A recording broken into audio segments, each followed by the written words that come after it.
नमस्कार विद्यार्थी मित्रांनो, मी अनुप नागपुरे आणि तुमचं स्वागत करतोय आपल्या या MCQ मॅरेथॉन मध्ये।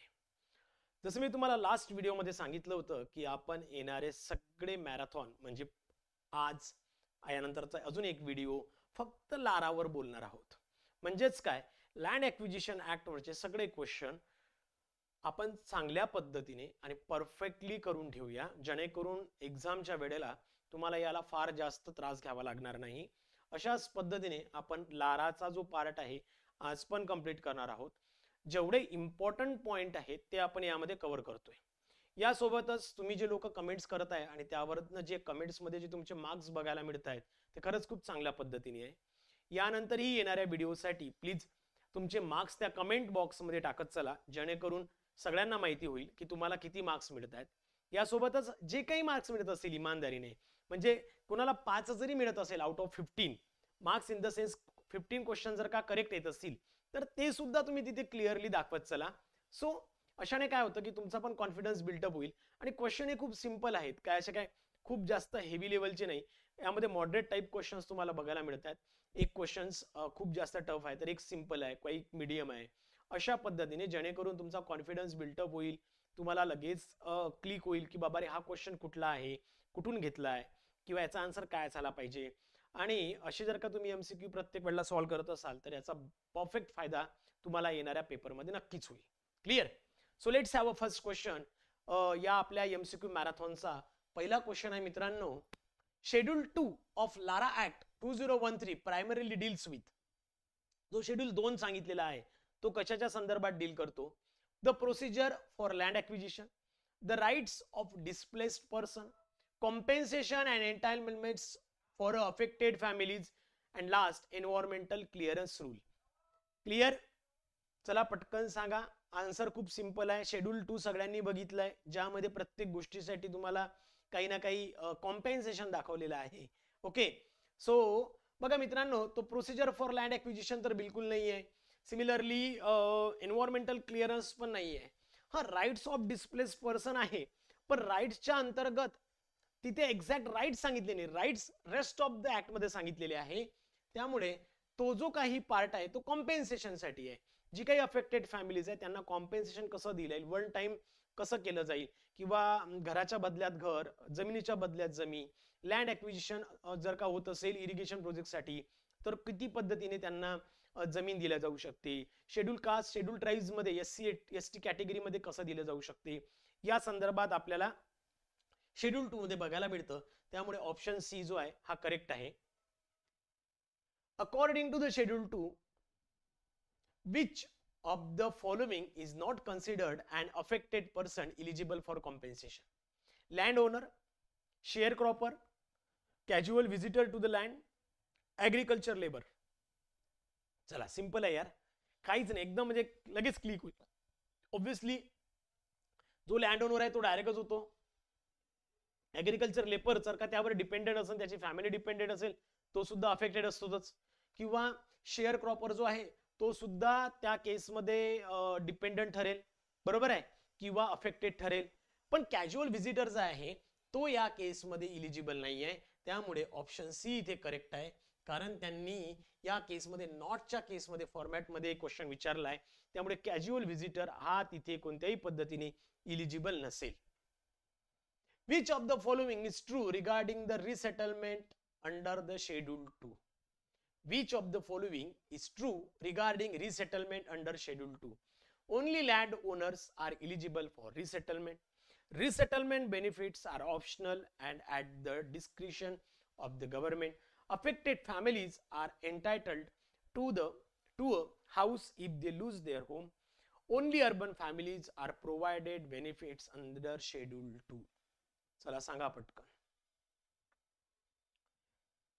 बघा काय होतं, फक्त ओनली लँड ओनर्स, फक्त लँड ओनर्स असेल का, तर बिलकुल नाही। शेड्यूल 2 मध्ये फक्त लँड ओनर्स नाही दाखवलेले आहे, जे की डायरेक्टली अफेक्ट होत आहेत, इनडायरेक्टली अफेक्ट होत आहेत, त्यांची सुद्धा एक कॅटेगरी यामध्ये टाकलेली आहे, ज्यामध्ये ते पण लोक यात येतील। Second, resettlement benefits are optional, बिलकुल ऑप्शनल नाही। रिसेटलमेंट बेनिफिट्स हे ऑप्शनल नाही आहे, किंवा त्याला रिसेटलमेंट बेनिफिट्स हे तुम्हाला मिळतातच, ऑप्शनल नाही आहे, कंपल्सरी आहे। ओनली अर्बन फॅमिली, अर्बन नाही, त्यामध्ये रुरल पण तुम्हाला क्लॉज बघायला मिळेल, बरोबर आहे, त्यामुळे अर्बनच नाही. Affected families are entitled to a house if they lose their house, आणि हे करेक्ट आहे. ज्या काही अफेक्टेड फॅमिलीज असेल त्या जर का तिथे असेल किंवा 3 वर्षापेक्षा जास्त राहत असेल तर त्याही केसमध्ये ते अफेक्टेड फॅमिलीज म्हणून दाखवल्या गेलेले आहे. त्यामुळे ऑप्शन सी हा करेक्ट आहे. Clear? What is the minimum plinth area for a house provided to a displaced family in urban area? So let's see, urban area मध्ये जी काही फॅमिली डिस्प्लेस होत असेल तर त्यांना किती प्लिंथ किंवा किती एरिया असणारे प्लिंथ मिळेल? फास्ट पटकन सांगा. खूप सिंपल क्वेश्चन दिलेला आहे मित्रांनो. ऑब्वियसली ऑप्शन सी हे करेक्ट आहे, 50 स्क्वेअर मीटर और इक्विव्हॅलंट. त्यालाच जर का त्यांना घर नसेल घ्यायचं किंवा जर का नसेल लागत तर त्यालाच 1.5 म्हणजे 1.5 लाख रुपये, ओके, एवढे रुपये त्याला मिळू शकतात. यासोबतच जर का त्यांना रिसेटल करायचं काम पडलं तर मल्टी स्टोरीज बिल्डिंग मध्ये पण रिसेटलमेंट केल्या जाऊ शकतं. म्हणजेच काय, मल्टी फ्लोर जर का असेल तर तिथे सुद्धा रिसेटलमेंट केलं जाऊ शकतं, depend upon the condition. Clear? त्यामुळे ऑप्शन सी हा करेक्ट येतो, लक्षात ठेवायचे. In case of irrigation project, how much land must be allotted to a displaced family reduced to marginal or landless status?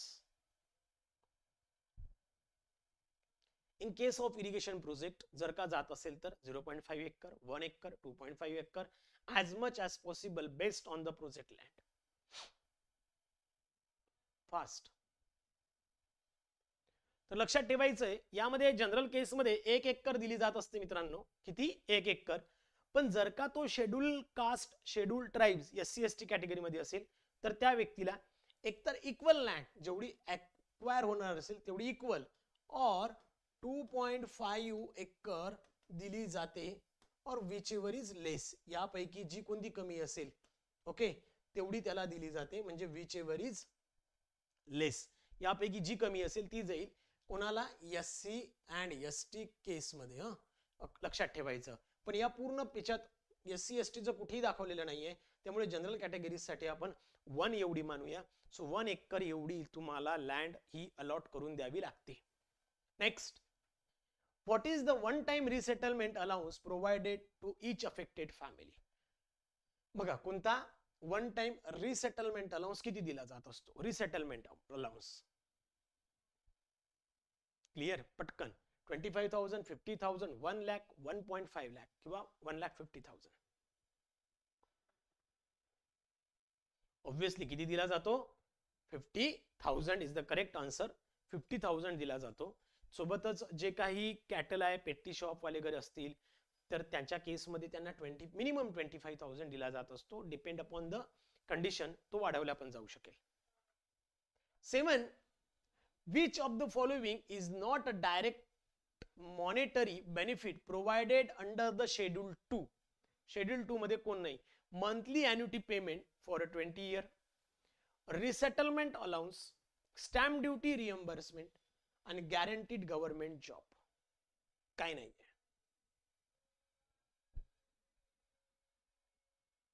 व्यवस्थित सांगा, फास्ट. खूप इझी आहे. खालीलपैकी कोणतं बेनिफिट हे शेड्यूल 2 मध्ये नाहीये? Okay, monthly. क्लिअर आहे? चला, तुमचा आन्सर आला असेल तर बघा, मंथली अॅन्युटी पेमेंट फॉर 20 इयर दिलं जात असतं. ओके, सोबतच रिसेटलमेंट अलाउन्स सुद्धा दिला जातो, स्टॅम्प ड्युटी रिएम्बर्समेंट सुद्धा दिलं जातं. ते जे काही ॲक्वायर बॉडी आहे ते लोक सस्टेन करू शकतो, त्यामुळे हे पण आहे. पण गॅरंटीड गव्हर्नमेंट जॉब असं कुठेही नाहीये. ओके, गॅरंटीड गव्हर्नमेंट जॉब नाहीये. जर का त्या केसमध्ये ज्या प्रोजेक्टमध्ये जर का जॉब तयार होत असेल किंवा वेगळ्या कोण्या एका प्रोजेक्टमध्ये, तर त्या व्यक्तीला तसे जॉब दिले जाईल आफ्टर द हिज ट्रेनिंग आणि बाकी स्किल डेव्हलपमेंटच्या बेसिसवर, ज्याचं मिनिमम वेजेस हे as per the government laws असेल त्यापेक्षा कमी नसेल. पण गव्हर्नमेंट जॉबची गॅरंटी कोणत्याही ऍक्विजिशनच्या अंतर्गत दिली जाणार नाही. त्यामुळे ऑप्शन डी हे कुठेही शेड्यूल 2 मध्ये बघायला मिळत नाही. 8. What is the minimum amount of financial assistance for the construction of cattle shed or petty shop provided to affected area? Minimum, हे मिनिमम बोलतायत. आणि मी आत्ताच सांगितलं 1-2 मिनिटं आधी की मिनिमम अमाऊंट किती दिलं जातं. कॅटल शेड असू दे किंवा पेट्टी शॉप असू दे, जे छोटे छोटे दुकानदार आहे किंवा जनावरांसाठी जो गायींसाठी गोठा वगैरे असतो, अशा केसमध्ये जर का ते डिरेक्टली अफेक्ट होत असेल तर त्या केसमध्ये त्या अफेक्टेड फॅमिलीला मिनिमम 25,000 हे दिले जातात. मिनिमम डिपेंड अपॉन कंडिशन ते वाढवल्या पण जाऊ शकते, पण मिनिमम हे 25,000 असतात. ओके, सो 8 ला सी करेक्ट. लक्षात आलं मित्रांनो. 9, what is the transportation cost assistance provided to displaced families for shifting their belongings? म्हणजेच काय, डिस्प्लेस झाल्यानंतर जे त्यांना त्यांचं वस्तू आहे, जे मुव्हेबल थिंग्स आहेत, ज्या मूव्ह कराव्या लागतील एका ठिकाणावरून रिसेटलमेंट एरियामध्ये, त्यावेळेला त्याच्यासाठी एक कॉस्ट पे केली जाते, ज्याला आपण ट्रान्सपोर्टेशन कॉस्ट म्हणतो. त्यालाच काय तर जे काही कॅटल जनावर वगैरे असेल त्यांना सुद्धा ट्रान्सपोर्टेशन त्यामध्ये घेतलं जातं. तर तशी ट्रान्सपोर्टेशन कॉस्ट ते देतात, जे की त्या अप्रोप्रिएट गव्हर्नमेंटकडनं सँक्शन केली जाते, आणि ती असते मित्रांनो, पटकन सांगा किती? चलो 50K. ओके, 50,000 रुपये एवढी ही डिस्प्लेसमेंट ट्रान्सपोर्टेशन कॉस्ट तुम्हाला प्रोव्हाइड केली जात असते. Next, what is the solatium amount imposed on the compensation amount under the Lara Act 2013? सोलॅशियम किती दिलं जात असतं? खूप सिंपल आहे, डबल दिलं जात असतं. सो 100, जेवढं काही मार्केट व्हॅल्यू आहे त्याच्या डबल केलं जातं. 5 आहे तर 10, 10 आहे तर 20. क्लिअर? सो 100% दिले जात असते. According to the section 31 of the LARR act 2013, which of the following is included in the rehabilitation and resettlement award?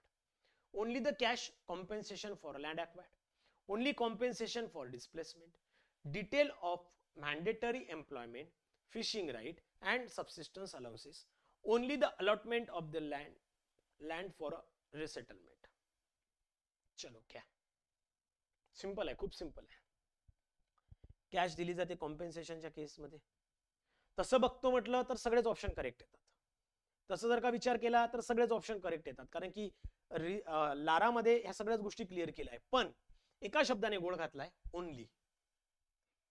फक्त ओनली, तात्पुरतं एवढं ओनली साठी नाहीये ह्या. ओके, सो फक्त ओनली कॅश किंवा ओनली कॉम्पेन्सेशन फॉर डिस्प्लेसमेंट किंवा ओनली अलॉटेड हा शब्द चुकीचा झालाय. फक्त कॉम्पेन्सेशन कोणाला मिळेल, डिस्प्लेस झाले त्यांना मिळेल का? नाही. इनडायरेक्टली असेल त्यांनाही मिळतो. Cash compensation for the land acquired, only कॅशच मिळते का? तसंही नाही. किंवा only the allotment of the land for a resettlement, असंही नाहीये. त्या केसमध्ये काय, details of mandatory employment, fishing rights and other subsistence allowances मिळतात ऍज पर द ऍक्विजिशन किंवा as per the norms. Clear? त्यामुळे सी करेक्ट आहे. Next, under the section 33, what is the maximum time period within which the collector can correct clerical or arithmetic mistakes in the award? बरेचदा clerical किंवा arithmetic mistakes होतात, कोणाला तरी एखाद्याला जास्त रुपये जाऊ शकते किंवा काही क्लरिकल मिस्टेक होऊ शकते. तर ह्या कलेक्टर स्वतःच्या निदर्शनास आल्यास किंवा कोणातरी एखाद्या व्यक्तीने तशा निदर्शनास आणून दिल्यास प्रॉपर क्रॉस चेक किंवा प्रॉपर इन्क्वायरी करतो, आणि तो ते अवॉर्ड दिल्यापासून 3 मंथ, 6 मंथ, 12 मंथ, 18 मंथ मध्ये ते करेक्ट करतो. पटकन सांगा किती? 6 मंथ. क्लिअर? लक्षात ठेवायचे, 6 मंथ. अवॉर्ड दिल्यापासून 6 महिन्यात तो स्वतः तशा पद्धतीच्या दुरुस्ती करू शकतो, आणि तशा पद्धतीने लोकांच्या माहितीसाठी त्या दुरुस्ती पब्लिश सुद्धा करू शकतो, तशा पद्धतीचे नोटीस सुद्धा पाठवू शकतो. त्यामुळे 12 ला बी करेक्ट. लक्षात येतंय का?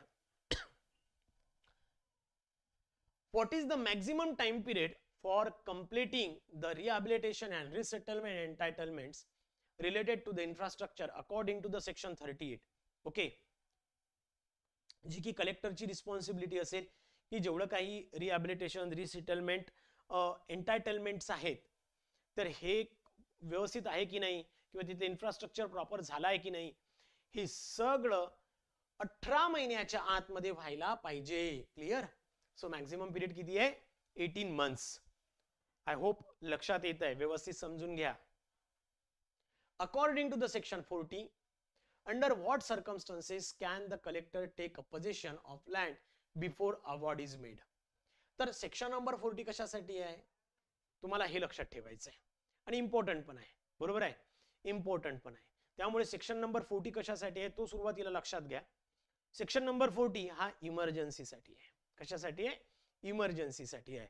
म्हणजे आताची जर का परिस्थिती बघितली की जे सध्या आपल्या भारत पाकिस्तानाचं जे काही युद्धाचं सावट चालू आहे, तर त्या केसमध्ये जर काही कुठे इमर्जन्सी करायची असेल तर त्या केसमध्ये 30 दिवसाच्या आत लँड आणि 48 तासाच्या नोटीस पिरियडवर एखादी बिल्डिंग ॲक्वायर करू शकतात. त्या केसमध्ये त्याला ॲक्वायर करताना 80% कॉम्पेन्सेशन दिलं जातं आणि 75 ॲडिशनल दिलं जात असतं.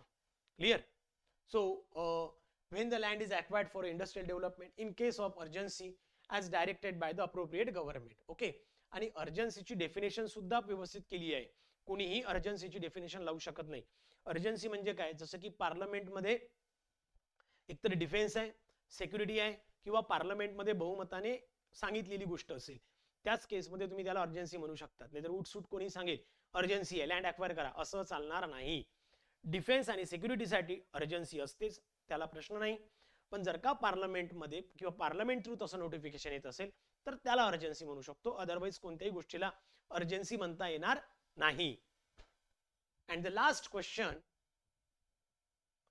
what is the minimum notice period the collector must give before taking the possession of a building? बघा, बिल्डिंग म्हणतायत, मी आत्ताच बोललोय building. Under the urgent circumstances as per the section 40. Section 40 मध्ये जर का बिल्डिंग घ्यायची असेल आणि लँड घ्यायची असेल तर साधारणतः नोटीस पिरियड काय दिला जातो. आणि वन मोर थिंग, या केसमध्ये जर का SC ST जर का येत असेल किंवा शेड्यूल जर का एरियामध्ये येत असेल तर इमर्जन्सी असो किंवा काही असो, जोपर्यंत ग्रामसभा अर्बन एरियामध्ये किंवा म्युन्सिपाल्टी ग्रामसभा रुरलमध्ये, म्युन्सिपाल्टी अर्बनमध्ये यांच्यासोबत कन्सल्ट केल्यापर्यंत जोपर्यंत त्यांचा कन्सेंट घेत नाही तोपर्यंत तुम्ही तशा पद्धतीचं ॲक्विजिशन करू शकत नाही. म्हणजे अर्जन्सीचा ऍक्ट शेड्यूल एरियामध्ये सुद्धा थांबवल्या जाऊ शकतो. चला, याचा आन्सर सांगा काय? जर का मित्रांनो बिल्डिंग असेल तर 48च्या प्रायर नोटीसवर तुमचं ॲक्विजिशन केलं जाऊ शकतं. At the time of such acquisition 80% compensation हे तुम्हाला पे केलं जातं. In addition to that 75% extra दिलं जातं. पण त्या 75% मध्ये सुद्धा काही एक्झम्पशन्स टाकले जात असतात, जसं की फॉरेन रिलेशनशिप असेल किंवा मग भारताचं सार्वभौमत्व किंवा एकात्मतेचा प्रश्न असेल तर अशा केसमध्ये ते 75% एक्झाम केले जाऊ शकतात. क्लिअर? तर मित्रांनो, आजच्यासाठी थांबूया. आय होप सो की तुम्हाला लाराची सिरीज ही MCQ ची खूप व्यवस्थितपणे समजत असेल. बऱ्याचशा लोकांनी मला कमेंट सुद्धा केल्या आहे माझ्या व्हॉट्सअपला. तर व्हॉट्सअपला कमेंट केल्यापेक्षा तिथेच कमेंट करा, जेणेकरून सगळ्याला समजेल की बाबा रे तुम्हाला किती मार्क्स मिळत आहेत आणि कोणत्या पद्धतीने तुम्ही त्याला टॅकल करताय. ओके, तर भेटूया आपण आपल्या पुढच्या सिरीजमध्ये. तोपर्यंत धन्यवाद.